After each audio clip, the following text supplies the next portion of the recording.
Hello everyone. तो आज के हम इस वीडियो में देखेंगे सितंबर का वीकली करंट अफेयर। जो ये सितंबर माह का लास्ट करंट अफेयर होगा, क्योंकि इसके बाद अक्टूबर का हम करंट अफेयर देखेंगे। तो ये है सितंबर का वीकली करंट अफेयर, जो आपके लिए इम्पोर्टेंट है सभी कॉम्पिटिटिव एग्जाम्स के लिए। तो आप इस वीडियो को अंत तक देखें। आइए हम शुरू करते हैं। तो हमारा पहला क्वेश्चन है कि किस हरित क्रांति के जनक और महान कृषि वैज्ञानिक का 98 वर्ष की आयु में निधन हो गया है। तो वैज्ञानिक MS स्वामीनाथन जी का ये है वैज्ञानिक साइंटिस्ट MS स्वामीनाथन, जिनका अभी हाल ही में निधन हो गया है। तो ये हरित क्रांति के जनक मशहूर कृषि वैज्ञानिक MS स्वामीनाथन ने 98 वर्ष की उम्र में दुनिया को अलविदा कह दिया। स्वामीनाथन ने 1972 से 1979 तक ये Indian council of agricultural research के अध्यक्ष के तौर पर भी इन्होंने काम किया था। स्वामीनाथन की गिनती भारत के महान कृषि वैज्ञानिकों के तौर पर होती है। MS स्वामीनाथन का जन्म जो हुआ था 7 अगस्त सन 1925 को तमिलनाडु में हुआ था। इनका जो जन्म था वह तमिलनाडु के कुंभकोणम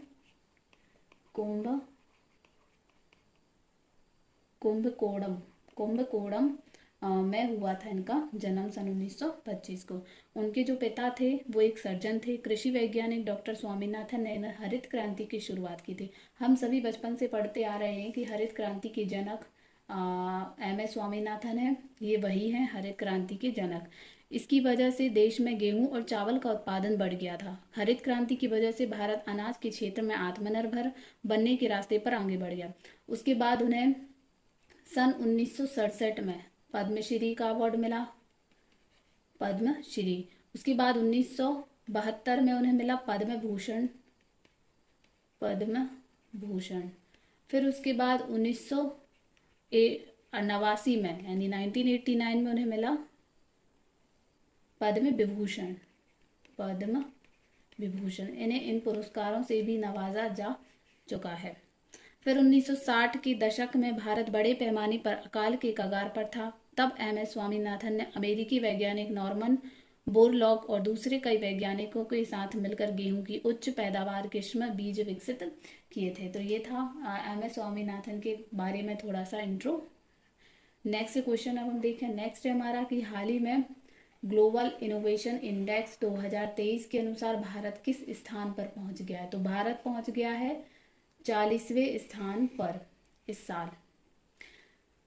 विश्व बौद्धिक संपदा संगठन यानी कि WIPO,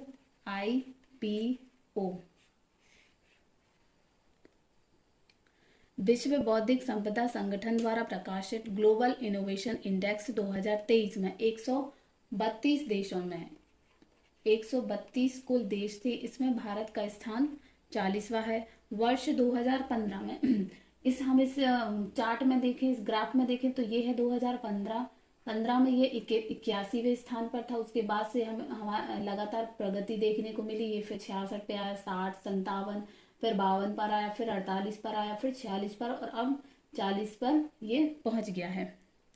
सितंबर 2023 में मतलब इसी महीने ये जारी इंडेक्स हुआ है इसमें से। और इससे हमें पता चलता है कि स्टार्टअप के लिए बेहतर माहौल तैयार करने और नवाचार को बढ़ावा देने में भारत लगातार सुधार कर रहा है। यह सुधार स्टार्टअप के लिए अनुकूल माहौल बनाने, सरकारी व निजी संगठनों की ओर से शोध करने पर जोर देने से आया है। और इस इंडेक्स के अनुसार स्विट्जरलैंड जो टॉप कंट्रीज हैं या जो टॉप कंट्रीज हैं जिनका इस इंडेक्स में सबसे इनोवेटिव अर्थव्यवस्थाएं मानी जाती हैं, तो वो है स्विट्जरलैंड। कुछ हम कंट्रीज के नाम देख लेते हैं थोड़ा सा।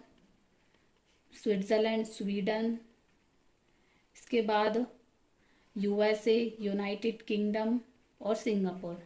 ये जो कंट्रीज हैं ये दुनिया की सबसे इनोवेटिव अर्थव्यवस्था है। अब हम देखें कि इस इंडेक्स की शुरुआत जो हुई थी वो सन 2007 से हुई थी, इस इंडेक्स की शुरुआत। नेक्स्ट क्वेश्चन है हमारा, हाल ही में दुनिया में सबसे अच्छा प्रदर्शन करने वाली करेंसी बन गई है। तो ये बनी अफगानी करेंसी। ये अफगानिस्तान की करेंसी है जिसका नाम है अफगानी करेंसी। ये दुनिया में अभी इस तिमाही में सबसे अच्छा प्रदर्शन करने वाली करेंसी बन गई है। अफगानिस्तान की मुद्रा इस तिमाही दुनिया में सबसे बेहतर प्रदर्शन करने वाली मुद्रा बन गई। अरबों डॉलर की मानवीय सहायता और एशियाई पड़ोसी देशी संग व्यापार बढ़ाने की वजह से अफगान की मुद्रा अफगानी में तेजी देखी जा रही है। ब्लूमबर्ग की रिपोर्ट के मुताबिक उसी ने ये सूची जारी की है। ब्लूमबर्ग की रिपोर्ट के मुताबिक इस तिमाही अवधि के दौरान अफगानी मुद्रा के मूल्य में 9% की वृद्धि मिली, यानी 9% की वृद्धि देखने को मिली है। और 2 साल पहले सत्ता पर दोबारा कब्जा करने के बाद से तालिबान ने अपनी मुद्रा पर मजबूत पकड़ बनाए रखने के लिए कई उपाय लागू किए थे। हम सभी ने देखा था अभी कुछ समय पहले कि अफगानिस्तान में तालिबान ने कब्जा कर लिया था, तो उन्होंने ही इस मुद्रा पर मजबूत पकड़ बनाने के लिए कुछ कदम उठाए थे। जैसे इन उपायों में नंबर 1 पर आता है कि स्थानीय लेन देन में डॉलर और पाकिस्तानी रुपए के इस्तेमाल पर रोक लगाना। यानी कि जो तालिबान थे उन्होंने स्थानीय लेन देन, लोकल लेन देन के लिए, लोकल पेमेंट के लिए डॉलर और पाकिस्तानी मुद्रा पर इन्होंने रोक लगाई थी।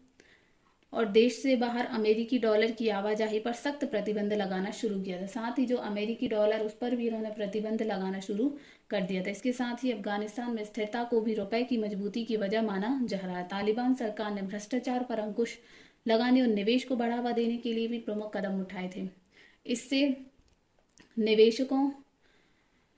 इससे निवेशकों को अफगानिस्तान में पैसा लगाने में अधिक दिलचस्पी बढ़ी। इससे अफगानिस्तान की मुद्रा मजबूत हो रही है। और इसके साथ ही ब्लूमबर्ग ने यह भी कहा है कि तालिबान ने अफगानिस्तान में ऑनलाइन ट्रेडिंग को भी अपराध घोषित कर दिया था। यदि कोई अफगानिस्तान में नियमों का उल्लंघन करते पाया जाता है तो उसे सख्त सजा दी जाती थी। और ब्लूमबर्ग शो के डेटा के अनुसार इस साल अफगानिस्तान की मुद्रा में लगभग 14% की वृद्धि देखने को मिली थी, जो इसे कोलंबिया और श्रीलंका की करेंसी के बाद ग्लोबल लिस्ट में तीसरे स्थान पर रखती है। अफगानिस्तान की मुद्रा का नाम अफगानी है। अफगानिस्तान की करेंसी को छापने और वितरण व नियंत्रण का काम केंद्रीय बैंक द अफगानिस्तान बैंक करता है। इसकी जो स्थापना थी वो सन 1939 में की गई थी। काबुल में इस बैंक का मुख्यालय है और पूरे देश में इस बैंक की 46 शाखाएं हैं। अब हम इसकी करेंसी के बारे में देखें। जो अफगानिस्तान की करेंसी, उसके बारे में देखें कि अफगानिस्तान में एक अफगानी से लेकर 1000 अफगानी तक की मुद्रा चलती है। ये मुद्रा अफगानी नोट और सिक्के दोनों ही रूपों में उपलब्ध है। हर 5 साल में द अफगानिस्तान बैंक नए नोट छपवाता है। लेकिन एक दिलचस्प बात यह है कि ये जो नोट होते हैं वो अफगानिस्तान में नहीं छापे जाते हैं बल्कि बाहर छपते हैं। ये जो नोट होते हैं वो इंग्लैंड के बेसिंगस्टोक में दुनिया की सबसे बड़ी प्राइवेट करेंसी प्रिंटिंग प्रेस में अफगानिस्तान की मुद्रा छपती है। यह दुनिया भर के 140 देशों के करेंसी छापती है। अफगानिस्तान की करेंसी फिलहाल यहीं छप रही है। तो ये था अफगानिस्तान की करेंसी के बारे में। नेक्स्ट है अभिनेत्री वहीदा रहमान को भारत के किस पुरस्कार से सम्मानित किया जाएगा? तो सर्वोच्च फिल्म सम्मान दादा साहब फाल्के पुरस्कार से सम्मानित किया जाएगा। भारतीय सिनेमा क्लासिक्स में उनकी महान भूमिकाओं के लिए प्रसिद्ध भारतीय अभिनेत्री वहीदा रहमान ये है। वहीदा रहमान को प्रतिष्ठित Dada Saheb Phalke life time achievement पुरस्कार 2021 से सम्मानित किया गया है। यह पुरस्कार जो था वह 69वें राष्ट्रीय फिल्म समारोह के दौरान प्रदान किया जाएगा। Dada Saheb Phalke life time achievement पुरस्कार सिनेमा जगत में भारत की सर्वोच्च सम्मान है। यह पुरस्कार प्रतिवर्ष राष्ट्रीय फिल्म पुरस्कार समारोह में दिया जाता है। इस पुरस्कार का नाम भारतीय फिल्म निर्माता दादा साहब फाल्के के नाम पर रखा गया, जिन्होंने भारत की पहली लंबी फीचर फिल्म राजा हरिश्चंद्र, ये जो मूवी थी राजा हरिश्चंद्र, ये सन 1913 में आई थी और इसका दादा साहब फाल्के ने इस मूवी का निर्देशन किया था। भारतीय सिनेमा के प्रति अटूट समर्पण, प्रतिबद्धता और पेशेवर उत्कृष्टता के लिए वहीदा रहमान को यह पुरस्कार दिया जा रहा है और उन्हें पहले पद्मश्री, पद्म भूषण जैसे पुरस्कारों से भी सम्मानित किया जा चुका है। ये है दादा साहब फाल्के पुरस्कार। नेक्स्ट है हाल ही में भारत के बाहर किस देश में सबसे बड़े स्वामी नारायण अक्षरधाम मंदिर का निर्माण किया जाएगा? तो न्यू जर्सी में। न्यू जर्सी कहाँ है? न्यू जर्सी अमेरिका में है। अमेरिका। भारत के बाहर निर्मित दुनिया के सबसे बड़े हिंदू मंदिर का उद्घाटन 8 अक्टूबर को, इसका उद्घाटन जो है वो 8 अक्टूबर को न्यू जर्सी में होने वाला है। न्यू जर्सी के छोटे रॉबिन्सविले टाउनशिप में VPS स्वामी नारायण अक्षरधाम मंदिर को 12,500 से अधिक वॉलंटियर्स द्वारा बनाया गया है। भारत के बाहर निर्मित यह स्मारकीय मंदिर कोलंबिया में रांची अंकोर वाट के बाद दुनिया का दूसरा सबसे बड़ा हिंदू मंदिर बनने जा रहा है। पहले नंबर पर जो दुनिया का सबसे बड़ा हिंदू मंदिर है वो है अंकोर वाट, ये कंबोडिया में है। अंकोर वाट ये है कंबोडिया में।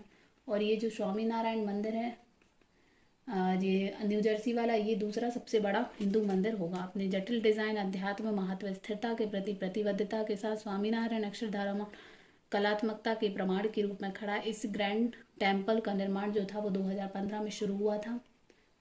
2015 में शुरू हुआ था और इसका उद्घाटन अब 8 अक्टूबर 2023 को महंत स्वामी महाराज और अन्य लोगों की ओर से किया जाएगा। अब हम थोड़ा इसकी फोटो देख लेते हैं कि ये कैसा है। ये जो दिख रहा है ये जो न्यू जर्सी का अक्षरधाम मंदिर। इसके बाद अब हम देखें स्वामी नारायण मंदिर न्यू जर्सी का है, ये जो अंदर से दिख रहा है। और ये जो दिल्ली में अक्षरधाम मंदिर है ये शायद आपने देखा होगा, यदि दिल्ली गए होंगे तो ये मंदिर ज़रूर ही देखा होगा। ये जो है ये दिल्ली का अक्षरधाम मंदिर है और ये जो है न्यू जर्सी का स्वामी नारायण अक्षरधाम मंदिर है। जो प्रतिमा इस फोटो में दिख रही है ये वाली, ये है स्वामी नारायण भगवान, उनकी ये प्रतिमा है और उन्हीं का ये मंदिर है अक्षरधाम मंदिर। नेक्स्ट ऐसी कौन सी क्रिकेट टीम है जो पहली बार विश्व कप के लिए क्वालिफाई नहीं कर पाई है? तो वो टीम वेस्ट इंडीज की टीम, ये है West Indies team. West Indies के बिना पहली बार खेला जाएगा वनडे विश्व कप। वेस्ट इंडीज ने अभी तक कुल 12 विश्व कप खेले हैं, कुल 12 खेले, क्योंकि अभी तक 12 बार ही विश्व कप हुए हैं। सभी में हर बार वेस्ट इंडीज ने खेला है, लेकिन इस बार वेस्ट इंडीज नहीं खेल पाएगी।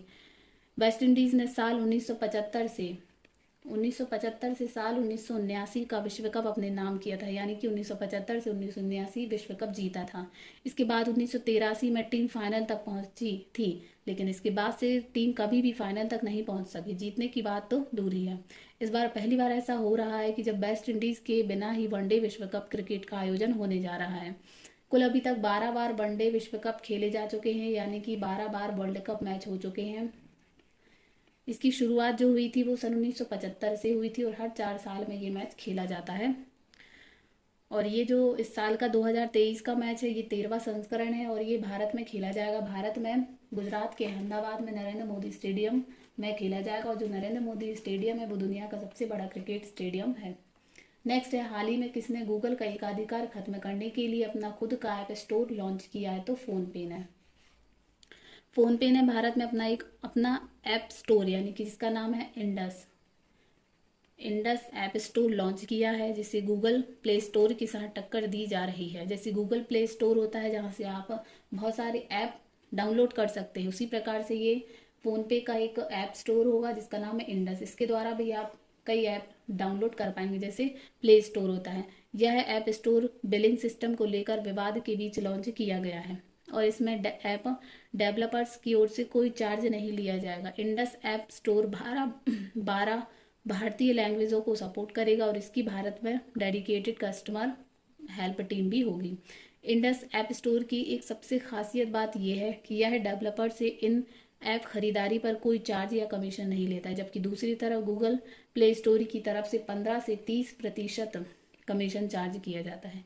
गूगल प्ले स्टोर को बड़ी इससे टक्कर मिलेगी। फोनपे की माने तो इंडस ऐप स्टोर भारत में ऐप डेवलपर्स के लिए गूगल प्ले स्टोर का एक ऑप्शन बन सकता है। कंपनी का मानना है कि इंडस ऐप स्टोर की लोकल सुविधा और ऐप डेवलपर समर्थन खास तौर पर स्टार्टअप और नए ऐप लॉन्च को आकर्षित करेगा। इस साल की शुरुआत में ही फोनपे ने एक ई-कॉमर्स ऐप लॉन्च किया था और पिछले महीने इसने शेयर मार्केट को पेश किया था। एक ऐप है जो यूजर्स को ट्रेडिंग खाते खोलने और स्टॉक, म्यूचुअल फंड्स, ETF में निवेश करने की सलाह देता है। नेक्स्ट हमारा, हाल ही में किस राज्य में पहला पॉलीथिन बैंक स्थापित किया गया है? तो उत्तराखंड में। उत्तराखंड के देहरादून कैंट बोर्ड ने पॉलीथिन कचरे के निपटान के लिए देश के पहले 3 पॉलीथिन कचरा बैंक स्थापित किए हैं और प्रदूषण को खत्म करने के लिए इसे खोला गया है। इनमें से एक कूड़ा बैंक गढ़ी स्थित, जिसका उद्घाटन प्रदेश के एक मंत्री ने किया है। ये बैंक देश में अपनी तरह के पहले बैंक है और इन्हें घरों और सड़कों से कूड़ा साफ करने के साथ साथ आय का एक नया स्रोत प्रदान करने के लिए स्थापित किया गया है।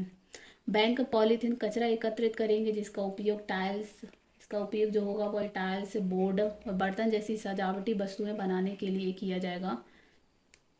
नेक्स्ट है हमारा, हाल ही में किस तिथि को विश्व पर्यटन दिवस मनाया गया? तो 27 सितंबर को। 27 सितंबर को हर साल विश्व पर्यटन दिवस मनाया जाता है। इसकी जो शुरुआत हुई थी, यानी कि विश्व पर्यटन दिवस को मनाने की शुरुआत हुई थी सन 1980 से संयुक्त राष्ट्र द्वारा की गई थी। अक्टूबर 1997 में इस्तांबुल, टर्की में 12वीं United Nation World Tourism Organisation महासभा में इस दिन को मनाने का फैसला लिया गया था और पहली बार 27 सितंबर 1980 को मनाया गया था। और सन 2023 की जो थीम है, पर्यटन दिवस 2023 की थीम है, वो है पर्यटन और हरित निवेश है, जो सतत विकास लक्ष्यों के लिए अधिक और बेहतर निवेश की आवश्यकता पर प्रकाश डालता है। नेक्स्ट है, हाल ही में ऑस्कर 2024 के लिए भारत की ऑफिशियल एंट्री के रूप में किस मलयालम फिल्म 2018 को नामित किया गया? तो एवरीवन इन हीरो। मूवी का नाम है 2018 एवरीवन इज अ हीरो, ये मूवी का नाम है। इस मूवी के बारे में हम थोड़ा जान लेते हैं।